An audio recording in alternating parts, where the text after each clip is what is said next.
did you go to school? And here's your... What do you think of what's going on right now, mate? These evil little invisible parasites. Satan-worshipping Freemason moron. Do you understand what I'm saying? We're not run by factions. Get the fuck out of camera! There are much more powerful international forces in play. Is this pink guy? Is this what pink guy is? I don't fucking know what's happening. Please go outside and look at the moon quickly. It's been crazy, guys, but guess what? It's how it is, mate. Mate, because I want to do you slowly. But I ain't spending any time on it. Welcome to the Conditional Release Program, a podcast that delves into the netherworld of cults, crims, and con artists. I'm Jack the Insider, otherwise known as Peter Hoysted for tax purposes. And I'm Joel Hill, and thank fuck you're back. Man, recording a podcast on your own is shit and weird, and I don't like it, and this is much better. It's more fun. Now, just stop fucking leaving the country, and don't start pretending you're a Kiwi. I'm not interested in hearing it, fucking Kia ora. It's too late for that, Joel. Yeah. I've got the passport and I'm saying Kia ora instead of g'day. Yeah, I knew you would. But I must admit, after the piss-poor performances of the Black Caps against England in the last two test matches, I renounced my citizenship. Well, I've been thinking about it, but the Kiwis demand $400 for renunciation. $400 of their dollary dues. That is, I mean, to be fair, that's probably about $120 Australian, but no, still. It's a bit, that's $380, $360. Oh, really? Oh, they've been catching up. Well, at least their women's team's good, I believe. Well, they are world champions, yes. Are they? Yeah. So that's good.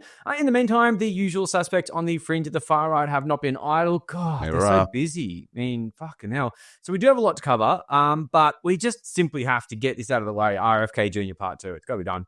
He's so appalling that we've given him two of our episodes. Oh God! But in the meantime, shouldn't you tell us about your plan to make Australia healthy again? Yes, it's a very simple one. Buy a CB beer. That's all there is to it. CRP10's the code. You get it 10% cheaper. It's basically health in a can, and it's cheaper than it would be if you didn't have CRP10. But it's even worth it at full price. Tis the season, folks. Tis the season. Tis the season. And we all become alcoholics for a couple of weeks and then sit down and stare into our nagels and go, oh, God, I'm a cunt of myself. I know, right? Boxing Day.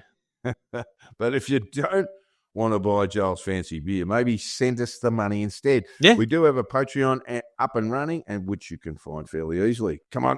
It's Christmas. That's right. Give until it hurts. Give until it hurts, Joel. Give. Yes, it hurts me. It hurts me so much. Do it out of spite. So if you can fill our stockings, listeners, that would be great because in the meantime, thank you. We have a lot to look at here. Let's have a look at where we left off with the utter fucking absurdity that is RFK Jr.'s worm-riddled brain. I still haven't worked it out yet.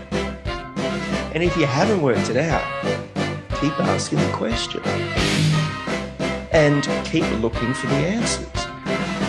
Because it's irrelevant.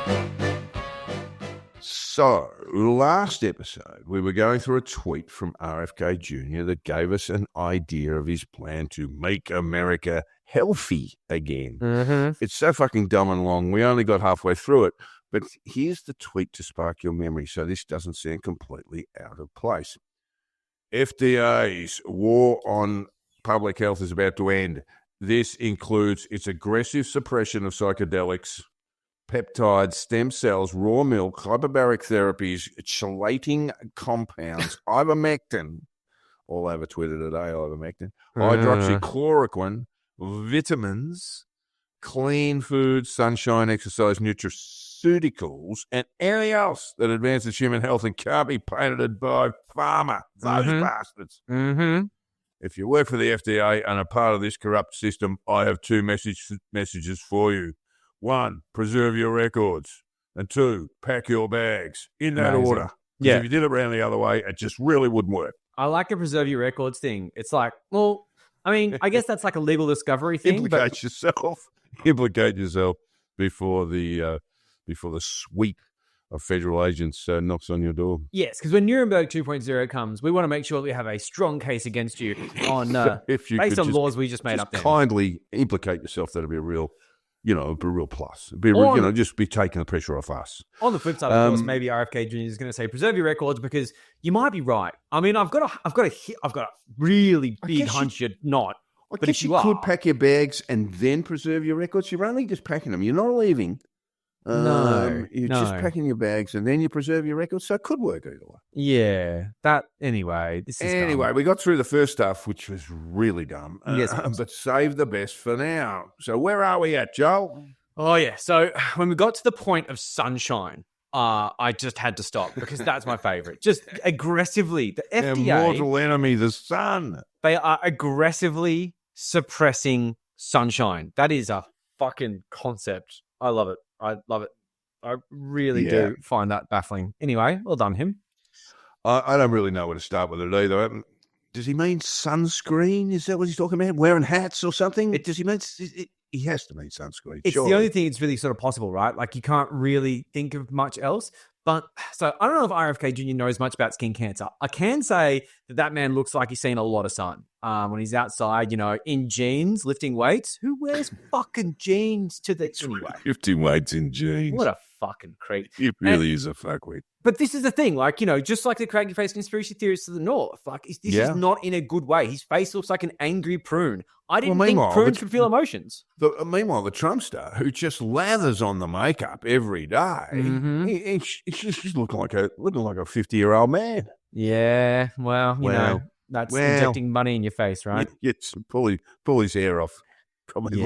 He'd probably look about 90. But anyway. Yeah. And that orange fucking weird shit he actually puts on his face. Oh, so gross. Back to our mortal enemy, the sun, Joel. Yes. So to make this a little bit more seriously and actually have some research behind it, sunlight is considered a carcinogen.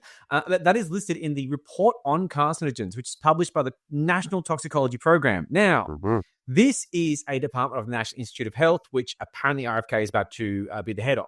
So whoever wrote that is about to be fired, and they're going to delete that chapter out of the fucking book. But while they do call it sunlight, it's technically solar radiation, which is sunlight, really. That sounds worse. And if I'm to believe Happy Healthy Harold TV ads, it can actually cause cancer. My uncle got it. Like, what the fuck? We've got the highest rates of melanoma in the world, and that's because most of us are fair-skinned. And also fridges in the 90s, wasn't it? And this, of course, in this continent nation, our old enemy, the sun, really does a fucking number on us. Yeah. But that's ozone layer, isn't it? Wasn't it from the refrigerants back in the day? I don't think most of the ozone layer has been fixed. I mean, it's one of those things about climate change, just to break away a little bit. Like, we can't solve this problem. It's too hard. And I know this is a lesser critical issue, but just all nations sitting down and included, radicals like George W. Bush and actually George H. Bush. Yeah, I was going to say, I think it's called the Montreal Statement or the Montreal Principle. Yeah, they like they all just decided they were going to get rid of what are we called? HFCs, I think it was, or something. HFCs, CFCs. And HFCs too. So they're all sort of phased out. And I think HFC is what replaced them. God, this is what we didn't go off script, right? Like, I don't know. Is it a CFC? Fucking I don't know. Well, Bob's your ladies live in Lover. Pretty much that gaping hole around the Antarctic, which was sort of coming across southern Australia, has started. Well, it's very much on the way to repairing itself. Yeah, I believe it was definitely repairing itself. But let's face it, it still sucks having less ozone than other places in a place that is notoriously hot at times. Yeah, so, South Africans too. I mean, so wherever you are and you're out in the sun a fair bit. I mean, when I was growing up, I'm a fair bit older than you, Joe, as we all know. I used to play cricket without a hat. I used to play cricket just with a short sleeve shirt. Sacrilege. And that was until I was in my mid-20s. So, and I look back at the photos and I go, gee, I've got a good tan there. Look fantastic. I look great, and I didn't get cancer. Maybe RFK Jr.'s onto something. Well, I did get a little bit of cancer, but I don't know if it's that same one. I don't know whether you were sunning those parts, though, were you? Yes. We should have that wasn't discussion. Sunning the parts that went a bit cancerous. Yeah. Not that I would judge that. There you go. Now, enough of this off-piste nonsense, Joel. Do you see how much more fun this is, though? Why the sun is killing us. If I did this while I was podcasting alone, it'd be the saddest fucking thing ever. This is fun. This is so much more. Anyway, it's fine. So that is the National Toxicology Program, not the FDA. So I'm just going to say that I can't possibly imagine a world where RFK Jr. was talking sideways out of his ass and actually meant the FDA or meant the National Toxicology Program and got his organizations mixed up. I'm just going to say it's sunscreen because it's got to be the FDA. It's got to be sunscreen. Well, what I will say is Bobby Jr.'s fear of sunscreen is similar to a good friend of the podcast, Pete Evans. I would imagine same reasons. He hates it. Oh, he hates it. And really hates to pop on a hat. No, well, he's got nice hair. Splash on a bit of sunscreen, unless it's one of his own recipes. He did have a recipe for sunscreen. Did he? Mohawk sporting clown. He is a clown. Have you seen his haircut lately? Come over here for a slapping. Oh, well, that is very Gen Grow X up, of you. man. I like a alternative and weird haircut. Anyway, so look, RFK Jr.'s website, Children's Health Defense, has an article that looks at chemicals in sunscreen, including benzene. Of course, this is hysterical and stupid, and it was written by Joe McCullough. So that's all you really know about that. Though this relates to a 2021 incident where benzene was found in some Johnson & Johnson sunscreens, and it was, and they did a voluntary recall of the products after an online pharmacy named Valisure. And it's kind of in the name. It tests its products for contaminants. And they then tipped off the FDA to get the adults in the room upset because they found benzene in several sun care products. I don't believe it was just these. But and the FDA was like, I don't think there should be benzene in this. There shouldn't be benzene really in anything that humans consume. When we talk about what's carcinogenic and what's not, there's gradations, of course, but right up the top of that list of really serious, touch this and you've got the Spanish, is benzene. It's not great. No, it's not great at all. So look, I would be happy to see tighter regulations on things like petrochemicals and sunscreen. I'm not gonna have a picket line against that. But the thing that annoys me really is that this was caught by a private company who checked their products for contaminants. I would love this. I would love it if the FDA had the funding and the capability to be doing this themselves. Like, we didn't have to have the private sector fucking protecting us from chemicals in the sunscreen. And the thing that's really frustrating is that as a progressive society, we could move toward that. I can't imagine the FDA budget is going to increase under RFK Jr., especially with the fucking watchful autistic eye of billionaire wanker Elon Musk. That's not going to fucking happen. The Doge master's not going to like that at all. Yeah, you testing sunscreen? No, that's got to go. The only money we have is for subsidies on EVs. Not those EVs, these EVs, my EVs. Well, just a quick reminder for our Australian listeners, most of our listeners are, of course, it's Australians. Like 90%. I urge you to consider a choice subscription. The Consumer Advocate choice used to be in magazine form, now online, of course. Yep. I think it's about $10 a month, which is, it's good value. I just found a really good value around Christmas shopping time. But it's also have an excellent review of pretty much all sunscreens on the market. There you go. But back to RFK Jr., Joel. So look, while we tend to associate these types of chemicals, these like cheap, shitty sunscreens, these were actually the fancy ones. They weren't like Walmart sunscreen. That's interesting, yeah. It was Neutrogena and Aveeno. I wouldn't buy those. They're too expensive. And it doesn't really matter because 99% of us will just grab whatever white sludge on the supermarket shelf and use it for years past expiry, of course. And it's just kind of nice to think that there is an eye in the sky, government, which is testing this shit every now and then, just someone in a lab looking at it through a machine going, you know what? No benzene. Good. But, it's really hard to say. Like, it's really unfortunate we don't have anything more structured for that. But then again, let's face it, RFK Jr. would destroy it anyway. But the thing that's interesting about all this is kind of much to do about nothing because in the recalled stuff, the dose was so tiny, apparently it was negligible. So I will agree, like carcinogens in sunscreen protecting us from the carcinogenic sun does seem like a bit of a fucking catch-22 there. Yeah. But the dose is the poison, and it was not a big deal. Of course, that's not what RFK Jr. said on the Children's Health Defense site in the article written by Joe McCullough. Anyone living around the Sydney Olympic complex will have some concerns about benzene. There was a fucking shitload of it found. No, that was dioxin, I believe. Or was it dioxin and benzene? No. Yeah. Okay. No, fair enough. I don't know why I remember that. That's a real thing that stuck with me, the dioxin in home. Well, they did do a big sort of land rehab, but I still wouldn't eat the fucking bury a lot of fish. nasties there. Yeah. Yeah, exactly. Look, it's like Ricky in Trailer Park Boys, where he throws all the things in the lake. It's like it just disappears. Yeah, disappears. It just They disappears. come back clean. Yeah, it's good. Oh, dear. So, look, that is the thing, though. It's got to be sunscreen, though, right? Because That's what he's bitching about, right? So It's got to be. It's got to be. It's got to be Please. Pete Evans. That's what I think. It's gotta be. Pete Evans is kind of like basically just a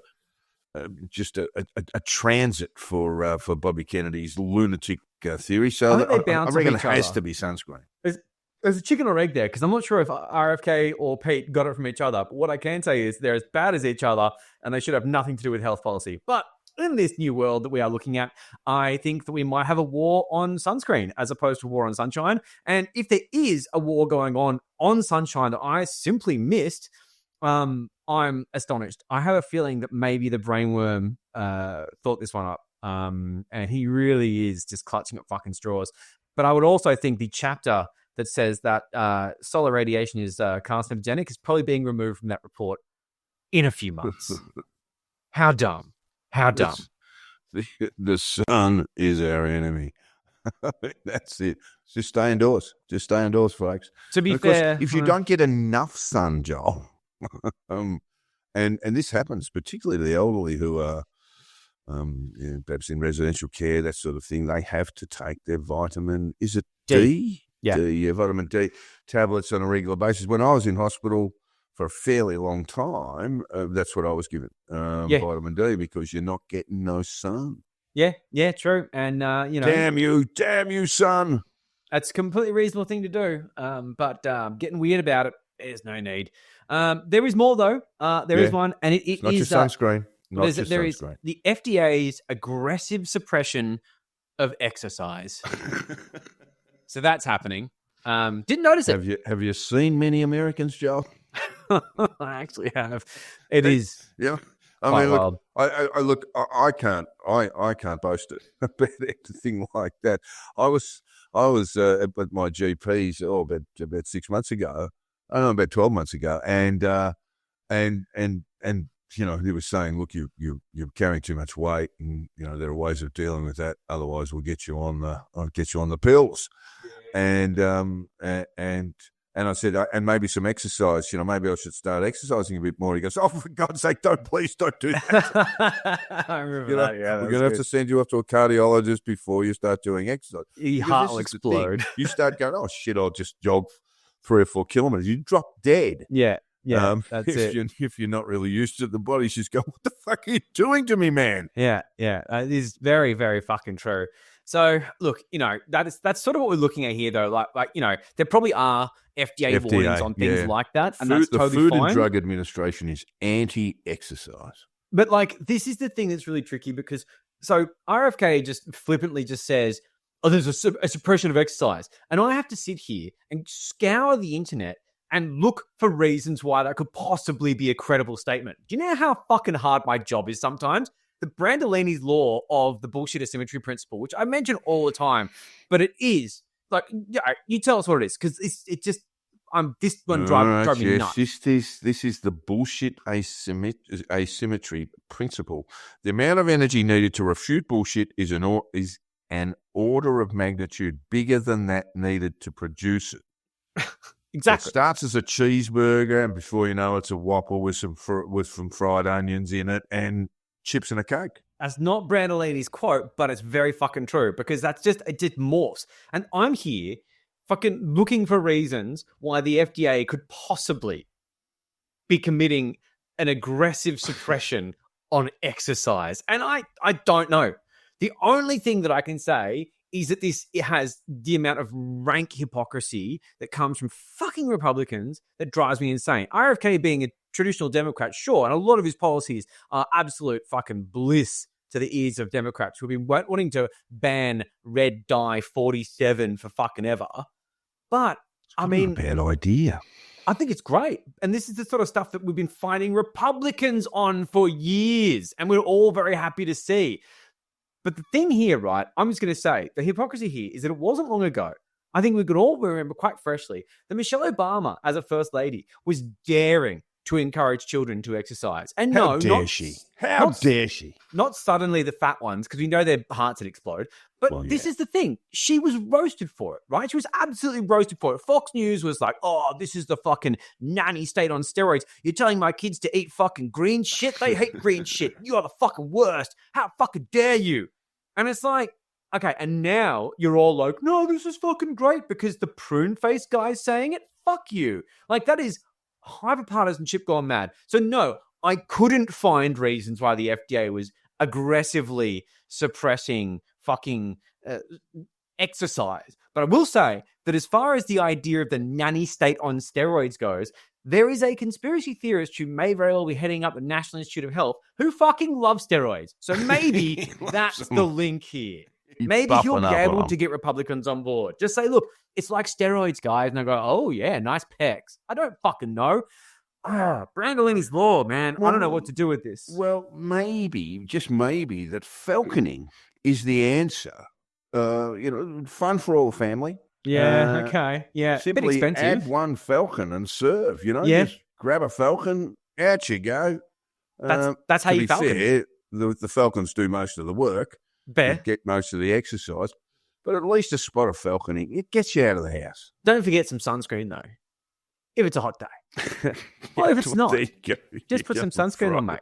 You're going to fry it there. Our old enemy, the sun, will make you pay for that. The falcon will land on you and immediately die because the sunscreen is somehow immediately poisonous to falcons. Who would have thought? Who would have known? RFK tried to warn us.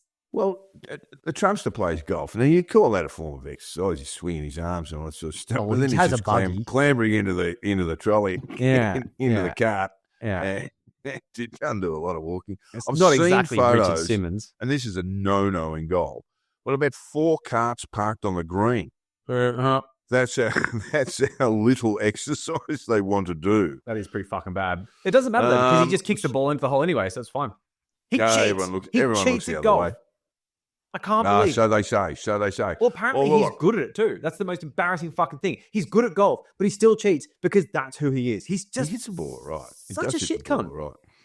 Right. Almost last, but definitely not least, is nutraceuticals. And Big it's word. a made-up word, meaningless. A portmanteau of nutrition and pharmaceutical. Nutraceutical. Sounds It's expensive. used to make supplements seem more legit, Mm-hmm. despite the best efforts to delegitimize the concept of pharmaceutical products. So don't take that one. No.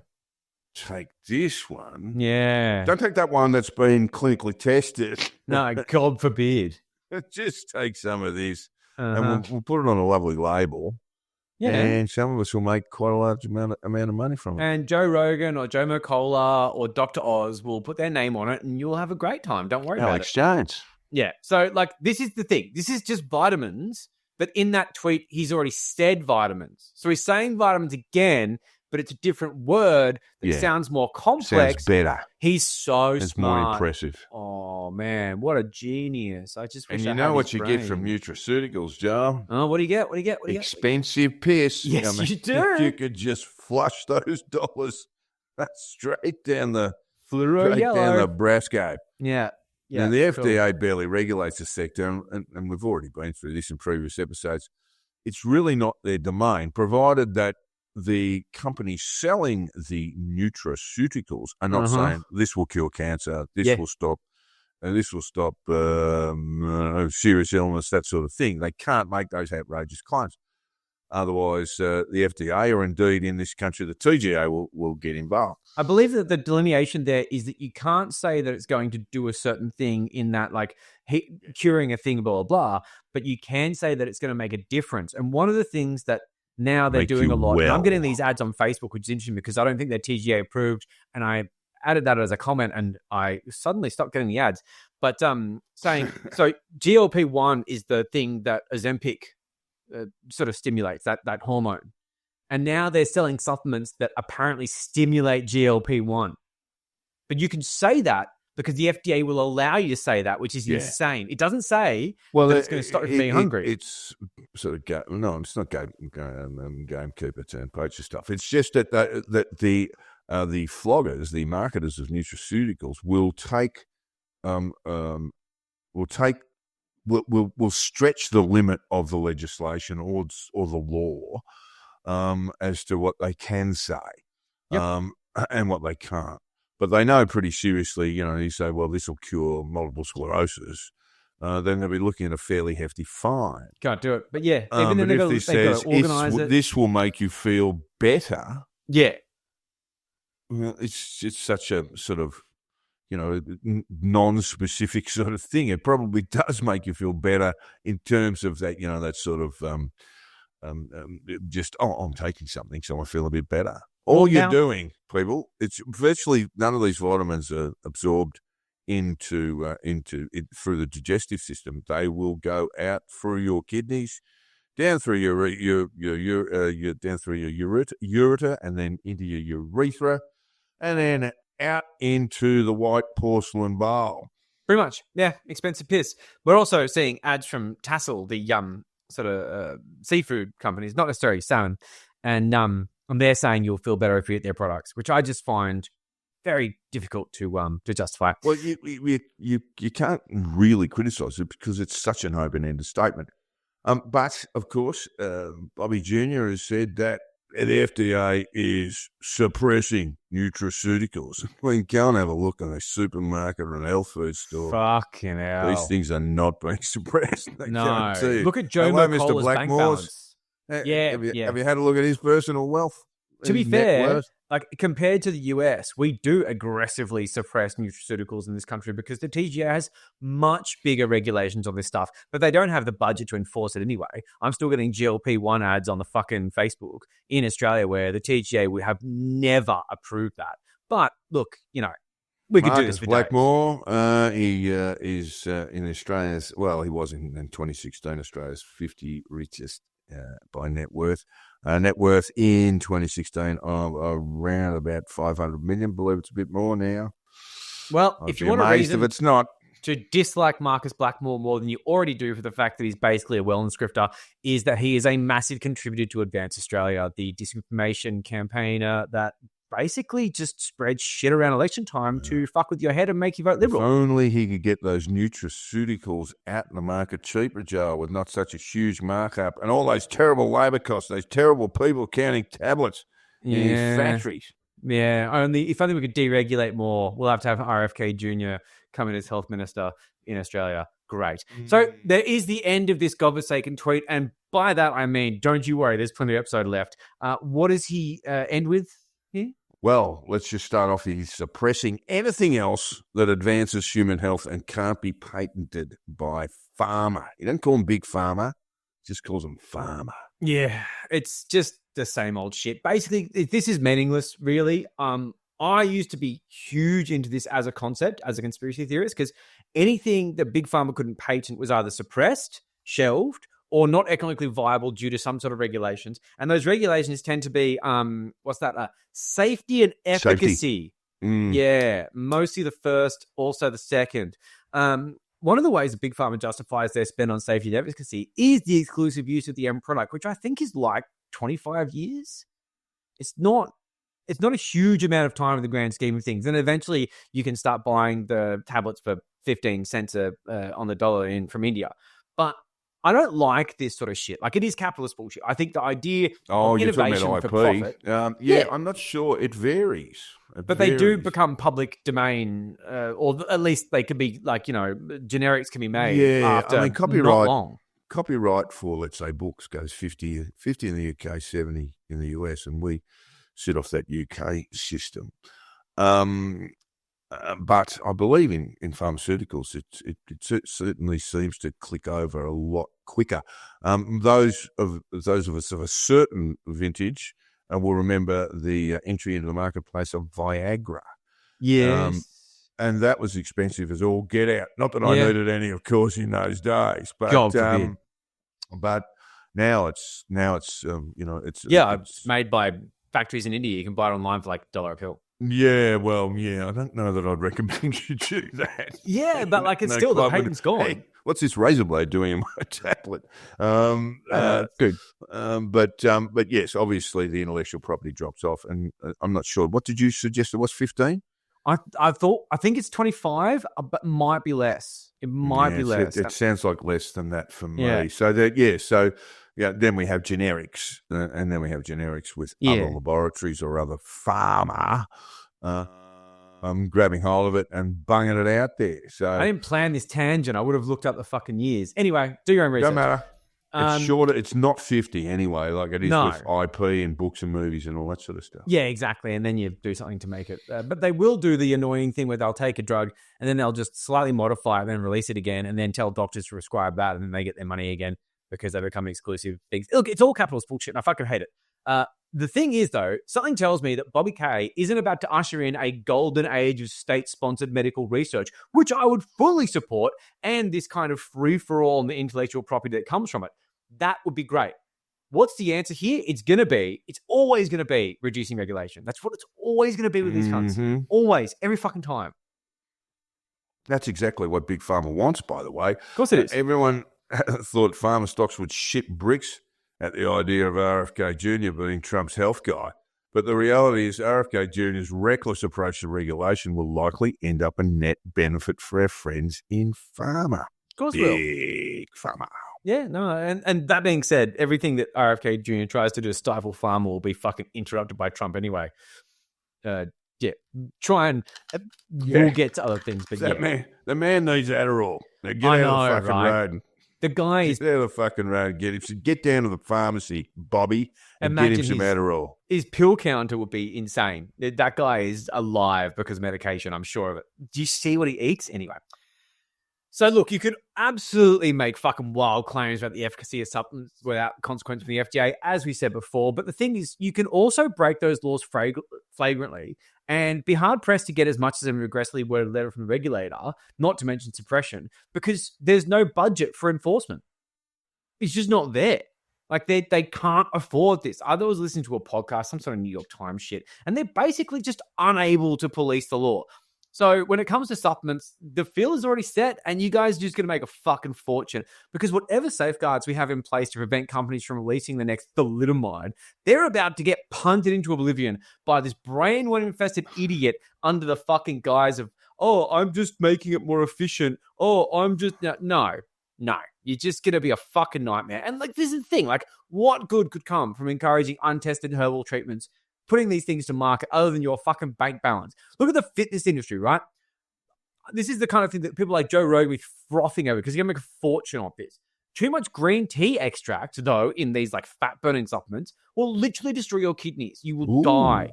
Several people have died from this. In Australia, it's a natural substance. No, it's not. And this is what Maha's going to be about. It's going to be about selling... fucking arsenic. So is mercury. I mean, don't have a schooner of it. Otherwise, you'll get your kidney health will be the last thing you'll be worried about. Well, yeah, you won't have much to worry about. You'll be fucking dead. And that's the thing they're going to do. They're going to lower barriers to people basically involved in selling supplements like Joe Mercola, like Dr. Oz. Because they're all his old mates, yeah. Of course, they're all on the fucking club. They're either appointments or mates. Like, I just find this fucking insane. And the thing that's, this is infuriating. So one of the things that RFK Jr. has made very, very clear is that he plans to clear house of these agencies. And the first thing to go is the experts. That's the plan. Yeah, I'm pretty sure that's what Pol Pot said in the Khmer Republic. Yeah. Experts, educated people, etc. They're the enemy and must be herded onto trucks. Yeah. And it all went swimmingly well for the Khmer Rouge, as I understand it. But I did blank out in 1978. Pretty sure it worked out well in Cambodia for Pol Pot and everyone there. And yeah, no one who lives there has any regrets, as far as I know. I don't want to make a lot of tragedy, Jack, but I will say that nothing has been better for the Cambodian tourism industry than the mass slaughter of smart people. People go there to look at the killing fields, and I tell you what, they buy key rings. Fuck me. Yeah. I don't know what to think about the future at this point. Well, anyway, that's just it. I mean, this is the stupidity of it all. Is to say the people who have expertise are the ones that we should ignore. Not just ignore, but we should basically ostracize them, move them away from making good decisions in public policy and public health policy. And let's let dumb fuck mavericks like Bobby Kennedy Jr. make decisions. And they're also in the way of us making more money. And his dodgy mates like McCullough. Yeah. McCullough needs another fucking 10 Ferraris, and these experts are in the way of that because they keep on saying pesky things like, your product doesn't work, and I'm not sure if it's safe. And that's really annoying. We need to stop saying that. Fuck me. So here's the quote to back that up. So this is what RFK Jr. actually said. What we don't really need. See if I can do the voice. What we don't really need. Not the American accent so much, but maybe just go for that gravelly sound. What we don't really need at HHS No, is more just medical say it. expertise. I hate listening to him so much. What we need is an expertise. It's more Les Patterson than Bobby Kennedy. What we need is an expertise on decoupling the agency from institutional corruption, because it's the corruption that has distorted the science. Bobby said that on the 30th of September. And I get where he's coming with at the end, but like the first part is real fucking dumb. Yeah, what we don't really need at HHS is more medical expertise. Listen to You yourself. want less. You want less. Anyway, Write that down and look at it. Has also said that he hopes to have every nutritional scientist across the Department of Health and Human Services and the U.S. Department of Agriculture fired on day one. Oh, God. It could have been Pol Pot who said those words, but it was Bobby Jr. Yeah, it was. And look, so my 2 cents on that basically is that there is a massive roundabout between industry and regulators. I get that. And sometimes that does result in dodgy special interests and also just mates doing favors for mates who used to work at things and blah, blah. I totally get that. One of the things that's quite ironic about that and really tricky is that sometimes the people who go to university, study this stuff, then go and work in the field for 20 years, do work for Monsanto because that's the only place that's doing this, unless they're coming from universities. And guess what? You hate academics. So I'm not sure what field you're planning to fucking pick from, because you're trying to basically do, as you said, the Pol Pot. So you're going to get a whole bunch of morons from television to fill these fucking appointments, and it's going to go absolutely fucking nowhere. And Ask a cab driver. I tell you what, this fuckhead will not have read a single fucking paper from these so-called nutritional scientists. I assure you that there are nutritional scientists that he's going to fire who are screaming out the same shit that RFK Jr. is about to start wading through and announcing. But unfortunately, the reality of the situation is the corn lobby, the potato lobby, the seed oil lobby are strong. The big agricultural lobby is going to stitch him up. Oh, they're going to beat the shit out of him. About 27 different ways. But you see, day one, if you're just sacking people wholesale, the experts, and say, hey, you drove me here in an Uber, would you like to oversee health policy for nutraceuticals? How about diabetes? You look like a diabetes kind of guy. You look fit. Let's do this. Let's fucking do this. You're appointed. And of course, on day one, fluoride is set to be removed from the water supply. I don't know what he's going to do there. Is he just going to hang around a lot of dams and with a pair of pantyhose? Well, and try and strain it out. Well, there is aspects of that being necessary in some places, but I think we've covered that in the last episode. But we did. But all I'm saying is day one is going to be busy. And we should note here that while we are all laughing at the idea of RFK Jr., we're just laughing at RFK Jr. He's very funny. But laughing at the idea of him actually pulling fluoride from the water supply in the US, this will just be advice. Yeah. I mean, whether fluoride goes into the drinking water is left mostly to local governments, state governments. Like it is here. Many of which I'm sure will take the advice and decommission their fluoridation system. Some will. Yeah. Oh, so we might see the advice being legislated with some states banning the addition of fluoride in drinking water. That'll be the deep red states. And, if Republicans, like federally, they've already got massive problems with we've already got, like third world rates of infant mortality, where they've already got, and pretty much close to third world rates in terms of life expectancy. It's pretty fucking sad. Like there's no public health system and no one's got money. So cool. Right. And you can see why the CEO of United Health got killed. I mean, you've got people in like everyone's celebrating. Yeah. I don't want to go into But the thing is, if the Republicans actually federally amended the Safe Drinking Water Act, there could be a federal ban on it being added to water. There's no states' right to fucking water fluoridation. But they're not going to do that. There's no way that's going to get through the fucking House. Like, we're just going to see red states with these horrific public health systems. As you just said, their numbers are fucking horrific, and they're going to remove fluoride from water. What are they going to do? Oh, we're going to do public dentistry now because we're going to help supplement this thing. No, they're fucking not. The kids are just going to have holes in their teeth, and they're going to have them removed in the fucking garage by their uncle because they can't afford to go to a dentist. Going to need a lot of vitamizers to get their food ready. Oh my God. No chewing. Chewing's not going to work for you. Yeah, and the steaks. beef industry will suffer. Yeah, exactly. Hey, it could be carbon neutral in the end. Isn't that fucking great? Better have a smash burger because that steak, that's just not going to work for you. Yeah, no, it's really not. Bolognese tops. So, look, this is not something that you can just do as an executive order. And I think that's something we need to sort of emphasize here because it does sound like RFK Jr. is just going to wave a magic wand and there's suddenly no fluoride in the US. And that's not how this is going to play out.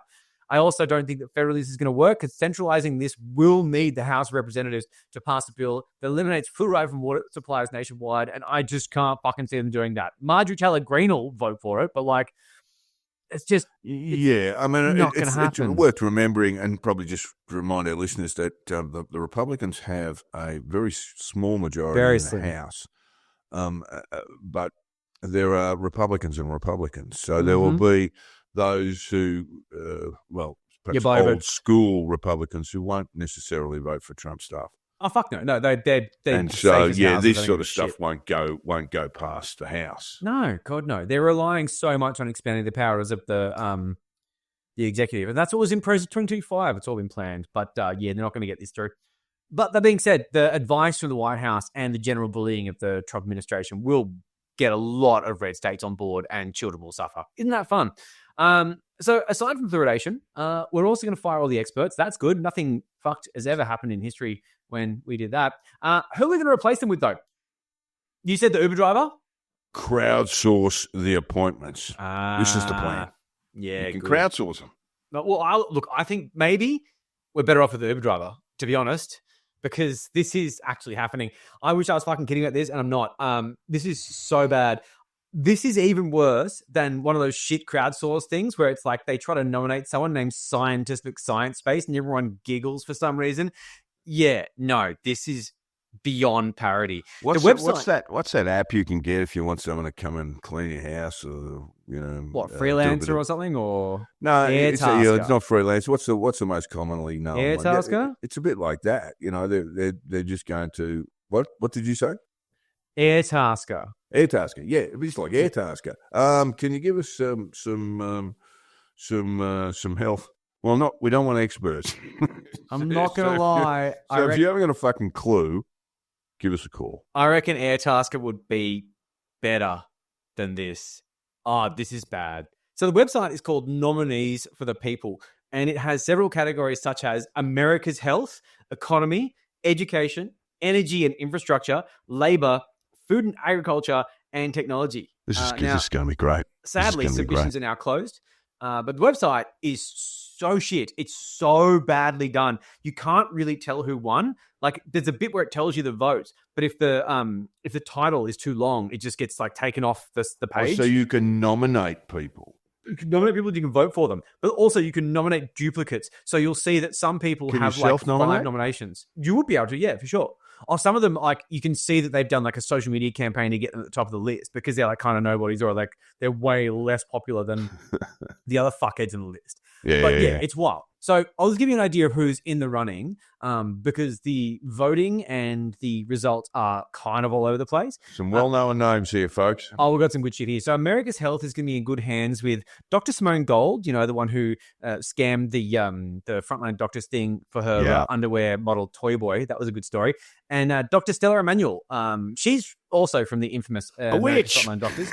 Yes, she's in the top line of candidates. She's a witch. Yeah. So, as I said, if you don't recall, Simone Gold is the grifter who basically spent the anti-vax donations on luxury items and on her underwear model, Toy Boy. And Stella Emanuel is the lady who thinks that various actual diseases come from demon sperm in dreams after demon dream sex. If you're having demon dream sex, make sure the demon what am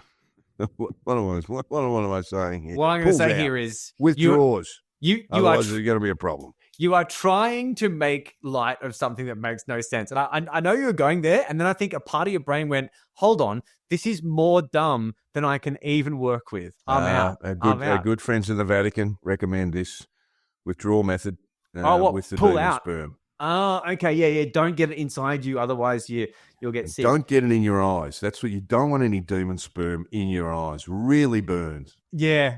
I haven't had that issue, but look, life is young. So we also have Sherry Tenpenny in the running for health. Good. Yeah, she's good. Yeah, she's cool. I like that. She's great. She's a veteran anti-vaxxer if you don't know that, but yeah, if you do, you know exactly what I'm talking about. This is your dad. She has had an enormous amount of shit in the last 12 months. She's lost her practicing certificate. Has she? That's good. Yeah. There's all sorts of things that have gone wrong in Sherry Tenpenny's life, but it's about to get on better. Better fucking is. She's probably just going to start running National Institute of Health alongside RFK Jr. And Brian Artis was actually the top of the list. He's a chiropractor with this shitty Texas-based online show, which I know this will come as a surprise to you, but he's one of the very few people in this situation who's selling supplements.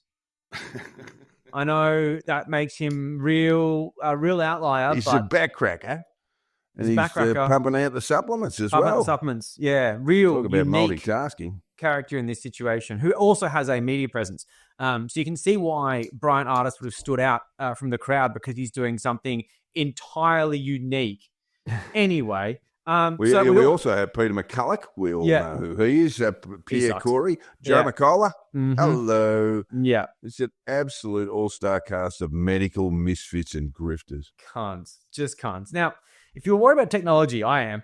It'll be in good hands with Ron Watkins having thrown his hat into the Maha ring to the technology guy. He's having a dip, is he? He's having a dip. And what role? I don't know. Technology, computers and shit, bro. Don't worry about it. Don't just computers. You wouldn't understand. Yeah, exactly. I think watching porn in your car is one of the things he might do, as we saw in the Cullen Hodak documentary. Look, make sure it's a self-drive car. Otherwise, oh God, he's going to get a Tesla and he's going to be masturbating in a car on a freeway. Anyway, whatever. I fucking don't love this timeline, but I have to find it funny. Otherwise, I'll die. And hilariously enough, I really like this. RFK Jr.'s actual running mate before he jumped out of the race. Actual running mate. Nicole Shanahan. She's an actual Silicon Valley lawyer. Like, she actually works in technology. We're talking like a vaguely qualified person, a fucking lunatic. But like, at least she has like a vague amount of qualification. She's on the list. For tech, yeah. And way down. Well, of course she is. Just not popular. I'm sorry, mate. You had a shit VP pick. Although, I must say, Ron Watkins wasn't top of the list. Ahead of him was, and I'm not kidding about this, Alex fucking Jones. America's favorite bankrupt. I mean, the guy, if you listen to Knowledge Fight, you know that he's barely technically literate at all. Like, he really he's barely literate at all. It's insane, the idea that he would be a technology. Anyway, so food and agriculture, I love this so much. Mike Adams, the health ranger, from Natural News. Woohoo! Yeah. So that's fucked. If you don't know him, join the Patreon and search the episodes, because we have really... What's the name of his terrible website? Just Natural News. Yeah, and it's just... It's complete disinformation. It's just virtually everything in there is either mis or disinfo. Oh, it's the absolute worst. I can't picture anything worse. The only person that is a big cunt in that field, or at least on par cunt, is David Avocado Wolf. They're profoundly fucking pathetic. So the website's this sort of weird forum where it's like the views are sort of how votes are cast. There's kind of vote. It's really fucking weird. The replies on it are obviously wild. Just people just saying random meme-esque things. It's like basically just 4chan, but like 4chan getting together to, nominate positions in cabinet, which I'm loving and it's great. So, I mean, if you thought you were getting a circus, this website proves that you were right. Because if any of these lunatics are even entertained for high-level positions, the US empire is decidedly absolutely fucking done. It is fucking over. So I'm going to say, when it came to all of this, it did look like RFK Jr. might have been a craggy-faced election patsy used to soak up the cougar vote. And those days felt good. I saw that. Trump transition co-chair. Co-chair. Mainstream, man. He's gone mainstream. well, he's gone more certain. So Trump transition co-chair Howard Lutnick told CNN's Caitlin Collins in late October that Kennedy won't be the Health and Human Services secretaries. This was before the election, of course. But the entire Trump campaign is sort of relying on low information voters. So it makes sense that he's saying the quiet part out loud, because on CNN, no one that he wants to know this is listening. So he goes on CNN and says, "Oh, yeah, RFK Jr." No, he won't be part of the part of the party administration, because he knows anyone who's going to vote for Trump because of RFK Jr. isn't watching. True enough. They just lie. So here we go. This is from the UK Telegraph. According to CNN, a source close to Mr. Trump said, "That is not what we want people focused on today. Mr. Kennedy," that is Kennedy's appointment, HHS Secretary, Mr. Kennedy, son of the late Attorney General Bobby Kennedy, nephew of President John F. Kennedy, blah, blah, blah, has also said he plans to remove fluoride from drinking water, which we discussed earlier. The claim prompted criticism from public health experts who argued it would undo one of the great public health achievements of the 20th century, fluoridation. It is. It works. Anyway, Mr. Trump's camp is now questioning whether Mr. Kennedy could get confirmed for a cabinet-level position by the Senate, obtain security clearance, or even want to go through these processes. Skeletons, baby. Skeletons. Yeah, there's lots of skeletons there. But it's not just that. It's actually quite a grueling process. And so... I've done clearance, and it's so a lot of fucking these annoying. guys that we've been hearing about, like Tulsi Gabbard and the Defense Secretary and others, they will have to go through there's a nomination process, and then there's a confirmation process that's handled by the Senate. But there are others who don't have to go through that, like National Intelligence Agency people, those sorts of things. Gabbard is National Intelligence, but yeah. Oh, Tulsi Gabbard is, that's right. So she won't have to go through it. I believe that is the case, yeah, which is totally fucked in the head because that's right. Yeah. So I do apologise. No, she will not have to go through a confirmation process, but the secretaries all will: Defence, Agriculture, State, all that. Like sort of Elon stuff. won't, because he's not a department. Elon won't have to go through it because no one's even sure what Doge is. I mean, so there's no process there. It's a meme. That's what it is. It's not a secretary of anything. Anyway, Bobby may not want to go through that process, confirmation process through the Senate, because and this is a quote from a former Trump official, if you dump a bear in Central Park and think you're above the law, you don't want to have to go through that gauntlet of political correctness. Isn't that beautiful? What a quote. In the old days before everyone went woke, you remember just dump a bear in Central Park? What was the harm? What was the harm? We just confused the shit out of the entire city, who were just completely bamboozled by this entire situation, who he giggled about with his rich mates over dinner. What a fucking lunatic. That was really, to me, that was the money shot of that beautiful, part there. Beautiful statement. That just last bit just really made me very happy. But look, if you don't know what we're talking about here, just Google RFK Jr., Central Park, baby bear. It's not good. It's not a good story. If you like bears, it's a really hard story. The pictures are also concerning. But yeah, and it just looks like he might be too cool for cabinet, and we kind of knew that all along, but we'll see. Look, in those days before we all went woke, Joel, haven't we all at some point eaten a dead bear? Thrown him in the back of the car and just taken him home and eaten a bit of him?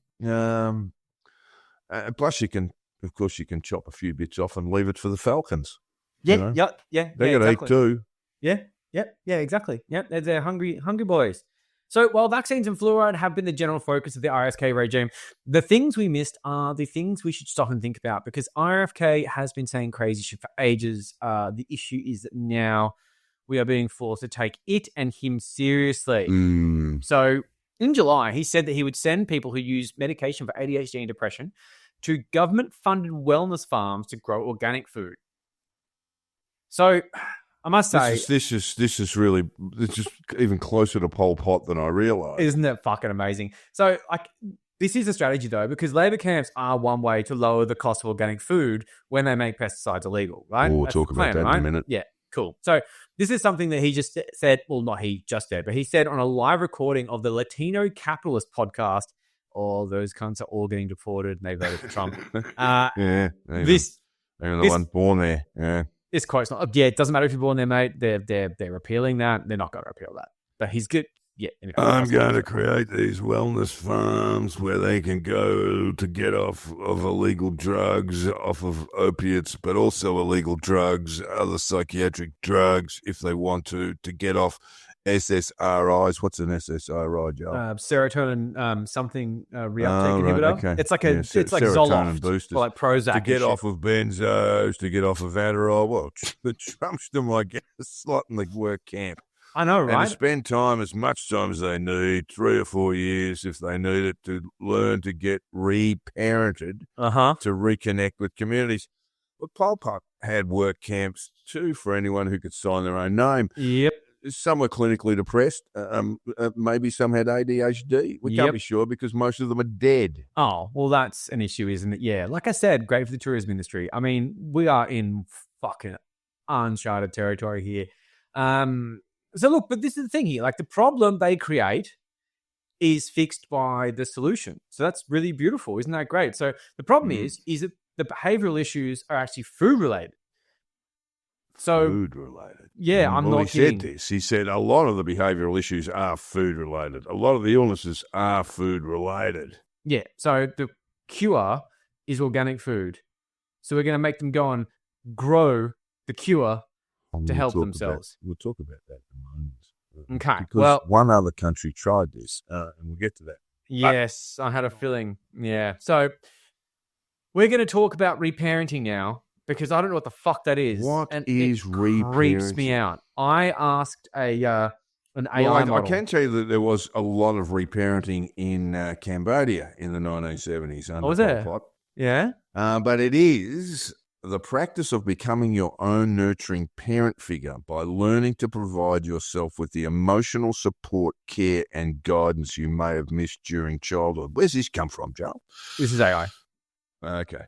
It involves healing past wounds and developing self-nurturing skills to better meet your own needs as an adult. It doesn't say anything about parenting. It's the saddest fucking paragraph ever. You're looking after kids. That's what parenting is. I think the reparenting that happened in Cambodia is because people had to learn how to provide for themselves when their parents were murdered. They were all reparented as the children were dead. Yeah, well, or orphaned at least. So, I mean, like, what could possibly go wrong here? Yeah. We've got the farms. They'll be tech-free, which means they'll not be glued to their phones, which is great. Yeah, also, great. hard to find when they go missing randomly and their loved ones try to track them down. Mountain of Skulls. Yeah. So that's where fun. you find them. Mountain of Sure Skulls. how that's going to play out. People sent to these wellness farms or, let's say, labor camps will be there for as much, as you said, 3 or 4 years. But are they allowed to leave? Well, he doesn't say that they're not. We didn't say that they could, though. Yeah, true enough. I don't know. I don't know. Maybe the courts will go, well, you can have 4 years of reparenting. Yeah. And have a good crack at it. And he also thinks like that's a possible thing. Like grow he some could just corn. set up these fucking labor camps and then like somehow through some sort of magical trick of legislation and executive orders that somehow happens with absolutely no planning at all, this becomes ingrained in the state and federal legal systems. The amount of work that would go into that is 25 years of political reform. It's not going to happen. Anyway, the other cool thing about this is that you got to fund it, right? You got to pay for this, right? So apparently the farms are going to be funded by a tax on cannabis. Well, there already are taxes on cannabis, Joel. Colorado set the tone. It decided by referendum, as have all other major states that have legalized.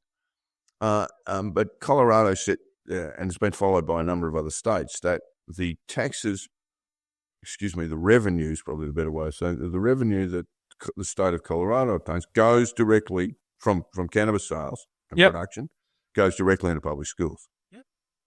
So that kind of makes sense, and that's a great trade-off. People who might be a bit concerned about it might go, okay, the money's going to public schools. Colorado says you got to be 21 to drink, and you got to be 21 to smoke, or take cannabis in some other form, and it's kind of worked out reasonably well. But that's state taxes, you see. That's right. And you'll go on to explain this, John. But that's exactly it. This isn't a federal thing. This is a state thing. Cannabis is still illegal federally. Times. There's no federal tax on cannabis.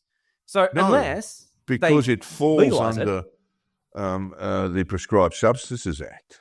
Yeah, it's illegal. It's fucking illegal. So, like, the idea that you could fund these farms by this tax on cannabis, unless you're working in conjunction with certain states and you have them agree to this, which I don't think any of this has been considered and would take so much political negotiation, of which how many of these plans are going to actually come to fruition? How much can this one guy actually do in a situation where most of these people will be playing hardball with the negotiations? This is some real fucking like smooth brain shit. It's just like, if I was in charge, I'd do this. Well, when you are in charge, you might realize that things are more complex than you think. So while many states, as you just said, have implemented checks and balances, balances, RFK Jr. cannot tell them what to do with that money. And the actual income is limited because, like, according to Forbes, despite all of what I'm about to say, California have raked in nearly $5.5 billion in cannabis tax revenue since 2018. That's not a small figure. California's big economy, but it's still a lot of money. This does not include further taxes by cities and counties who may have levies on their own. There are other taxes that are imposed on growers. There's growing. Yeah, there's all sorts of stuff. But this is the thing. The federal ban on cannabis has meant that banks can't take on the significant risk of doing business with these companies. This results, this is mostly because of money laundering laws. We've talked about this before. Yeah. This results in the business being mostly transacted in cash, right? So federal decriminalization would fix this, right? But it's incredibly difficult to imagine Republicans are going to pass legislation. The party of Nancy Reagan, say no to drugs, are going to pass a federal legalization of cannabis through the House and Senate. No, they would have to. Yeah. So what we're talking about here is the Prescribed Substances Act doesn't revenue obtained for the sale of cannabis is okay, legalized by states like Colorado. There's a whole raft of them now. California, you mentioned before, Massachusetts, New York, Nevada, Oregon, Washington. I'm missing probably a couple. Oh, heaps. They smell dank. Florida turned it down in the referendum in the election last year. Got that wrong too. The the Prohibited Substances Act prevents anyone along the production chain all the way to resale, maybe you won't be able to open a bank account. Indeed, this did happen in the early days in Colorado. Yeah. What we've found is that the Prohibited Substances Act still exists, so there is this technical breach, but everyone's still sort of the feds have never intervened, and so the banks will sort of reluctantly come on board. Because the banks or the chairman of your local bank or the manager of your local bank might just be subject to prosecution for money laundering. Yeah, and but no one's through the Obama period. Because Colorado legalized in the Obama years. Trump had no interest in it in his first term. Biden had no interest in it either, and so the FBI sort of kept their powder dry. Well, but to technically, be fair, you could look at 25 years in a federal prison. There just have been for being DEA raids somewhere along the supply chain, passing either goods or money over to another party. I've got to clarify, there have been marijuana raids from the feds. They definitely do happen. And they are rare, but they do exist, and this is why we are talking about. I know what you're talking about. There's a handful. And they are FTA things that DEA, yeah. No. Well, yes, it may well be DEA. It probably is because what they're looking for there are people who are not paying their essentially their taxes. Oh, really? Who are growers. There's some wonderful documentaries about this and how. Yeah. That particularly in Northern California, which became a sort of major growing center for illicit cannabis, are now gone on to, many of their growers have gone on to work in jobs. A legal environment, but fucking hate it because their margins are gone shot to the shit house. Yeah, because they've got to pay so many state taxes and dive through so many hoops. And so you still do have a lot of illicit marijuana being grown, even in places like California. Oh, of course. And then distributed across other states. Yeah, you're always going to have that sort of thing. But when it comes down to the ease and convenience and price of the product that's going even tax now, they've hit a pretty good midpoint. Well, I guess the question is, Kash Patel has been listed, and he will have to go through a Senate nomination or confirmation process. Kash Patel has been nominated as the director of the FBI, incoming director of the FBI. And you wouldn't put money on what he'll do. He'll do as he's told by Trump, of course. Of course, but historically, we know that Trump is no great fan of the FBI at all. Yeah, but when it comes to with someone like Kash Patel, anything could happen. If he was if I thought that he had a chance getting through confirmation, I would think he'd warrant an episode. I will write an episode on him if he gets confirmed, but I'm not gonna waste my time with that fucking idiot until he is actually a thing. So the DOJ did make a move to alleviate this problem. They took cannabis from being a Schedule 1 drug to Schedule 3 drug. So it remained illegal, but this announcement, to give you an idea of the impact on the industry, saw cannabis stocks surge. But it doesn't mean they're free to use banks. Banks are still liable. You've still got this technical illegality. It's just less of a, less and it's of about punishment, money less of a problem. Essentially. It's money laundering. That's at least the title they have on it. I don't know how the law thing works, but I saw money laundering. I'm like, that's good enough for me.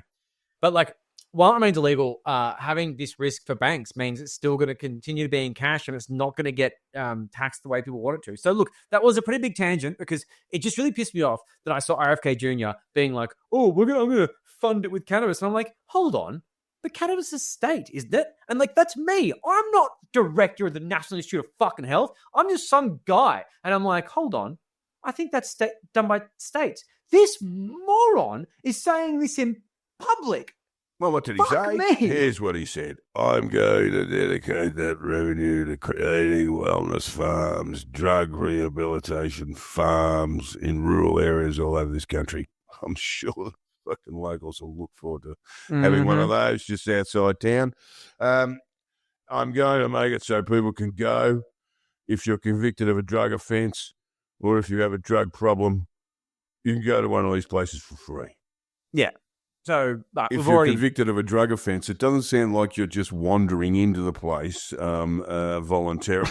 It sounds like you're off to the farm and you'll be involved in lots of organic farming. It's insane on so many levels. This man is a lawyer, which makes it even fucking worse. Just the idea of the jurisdiction of him being federal and this all being a complete state thing. I can't even begin to fathom how dumb this is. But of course he can't even fund this. You can't have free labor camps like this. Anyway, look, the last bit isn't so bad. If he can actually organize with the states to have diversion programs to reparenting organic farms instead of prisons, fine. But it's not going to happen because prisons are in charge of these industries and they're not going to let these cash cows go to some hippy-dippy fucking fun camp where they pick fruit and give each other hand jobs. It's just not going to fucking happen.